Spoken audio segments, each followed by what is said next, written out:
हरे कृष्णा। राधे राधे दोस्तों। वैशाख का पावन महीना जैसे कि चल रहा है, इसमें हम आपके लिए हर रोज़ नई नई कहानी लेकर आते हैं।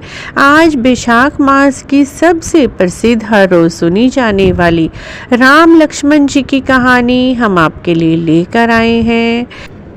एक नगर में जाट और जाटनी रहते थे। वे दोनों बहुत गरीब थे और एक समय का भोजन भी मुश्किल से कमा पाते। वैशाख का पावन महीना आया।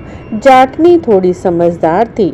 उसने अपने जाट से कहा, मैं आज आपको 4 रोटी बनाकर देती हूँ, आप नदी के किनारे चले जाना। नदी के किनारे भगवान श्री रामचंद्र जी और लक्ष्मण जी आएंगे। उन्हें ये कहना, राम बड़े लक्ष्मण छोटे, वो बैठे अम्बे की डाली, वो बैठे चंबे की डाली। मिट्टी के दशरथ बनाए, माखन मिश्री का भोग लगाए, दे परिक्रमा घर को आए। इस तरह से 4 रोटी देकर उसने अपने जाट को भेज दिया। जाट थोड़ा भोला था, वह लाइनें बार बार भूल जाता, इसीलिए रास्ते में दोहराता जाता। और जब वह राम और लक्ष्मण जी के नज़दीक पहुंचा तो कुछ लाइनें भूल गया। उसने कहा, लक्ष्मण बड़े राम छोटे, वे बैठे अम्बे की डाली, वे बैठे चंबे की डाली। मिट्टी के दशरथ बनाए, माखन मिश्री का भोग लगाएं, दे परिक्रमा घर को आए। तब भगवान श्री रामचंद्र जी लक्ष्मण जी से बोले कि लो, इसने आपको बड़ा कहा है। तब लक्ष्मण जी गुस्सा होकर बोले, यह तो बड़ा मूर्ख है, बुद्धिहीन है, इसने मुझे बड़ा बताया है। भगवान श्री रामचंद्र जी से भी आज तक कोई बड़ा हो सकता है तो? लेकिन भगवान श्री रामचंद्र जी ने लक्ष्मण को समझाते हुए कहा, इसने तुम्हें बड़ा बोला है तो तुम्हें इसे कुछ न कुछ उपहार स्वरूप देना होगा। तब लक्ष्मण जी ने एक बांस की टोकरी पूरी सोने की मोहरों से भरी हुई उस जाट को दी। जाट बहुत खुश हुआ और खुश होते होते रास्ते में चलता गया। रास्ते में जाते जाते उसका सामना डाकुओं से हो गया और डाकुओं ने उसके पास इतना सारा धन देखकर पूरा धन छीन लिया और उसे मार पीट कर घर भेजा। घर जाकर उसने अपनी जाटनी को आवाज़ लगाई। जाटनी बोली, ये आपको क्या हुआ है? मैंने तो आपको भगवान राम और लक्ष्मण जी के पास भेजा था और तुम ये कहाँ से आ रहे हो? जाट ने बताया कि उन्होंने तो मुझे बहुत सा धन दिया था, लेकिन रास्ते में डाकुओं ने सब कुछ छीन लिया। जाटनी बोली, कोई बात नहीं, तुम कल सुबह दोबारा चले जाना। इस तरह से मुश्किल से रात कटी।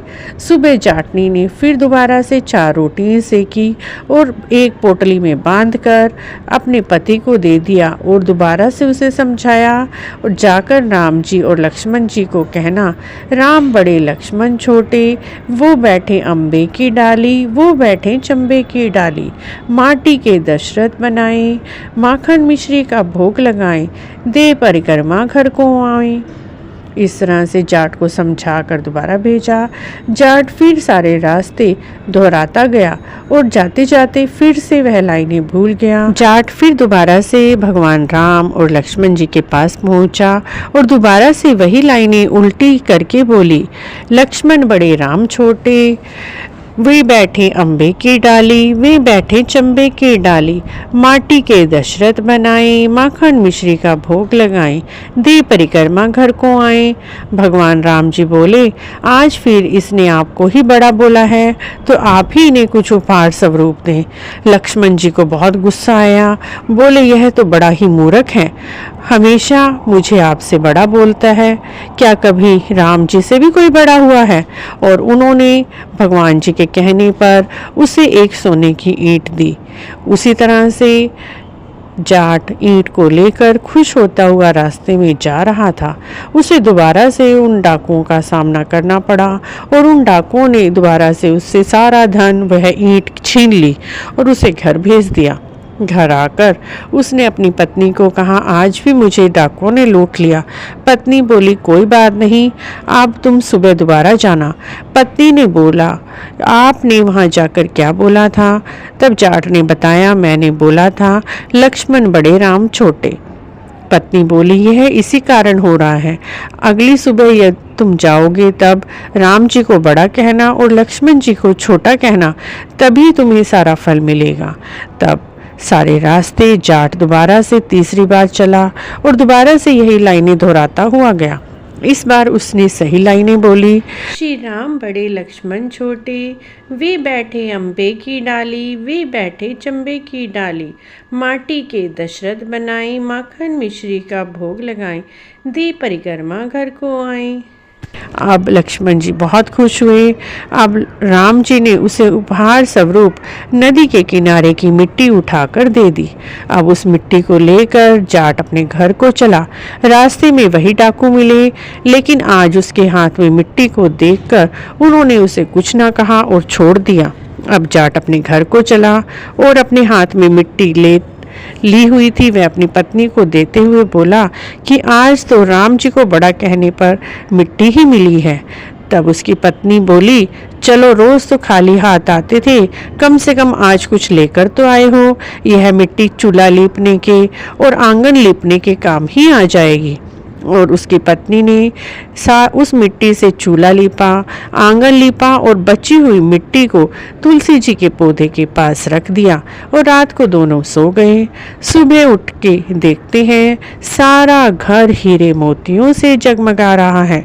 जो मिट्टी भगवान श्री रामचंद्र जी ने दी थी, जहाँ जहाँ पर भी लगी वो सब हीरे मोती बन गए। तुलसी जी के पास खजाने का ढेर लग गया।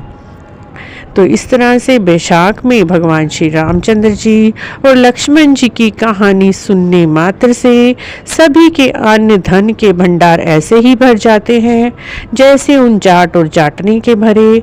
तो मित्रों, बैसाख मास में राम और लक्ष्मण जी की कहानी हर रोज सुनने से धन धान्य की कभी कमी नहीं रहती। घर में लक्ष्मी जी का वास होता है, धन बढ़ता ही रहता है। आपको बैसाख नहाने की हर रोज सुनी जाने वाली श्री रामचंद्र जी और लक्ष्मण जी की कहानी कैसी लगी? अगर अच्छी लगी है तो प्लीज़ हमारे चैनल को जरूर सब्सक्राइब करें, लाइक भी करें, शेयर भी करें। कमेंट बॉक्स में जय श्री राम अवश्य लिखें।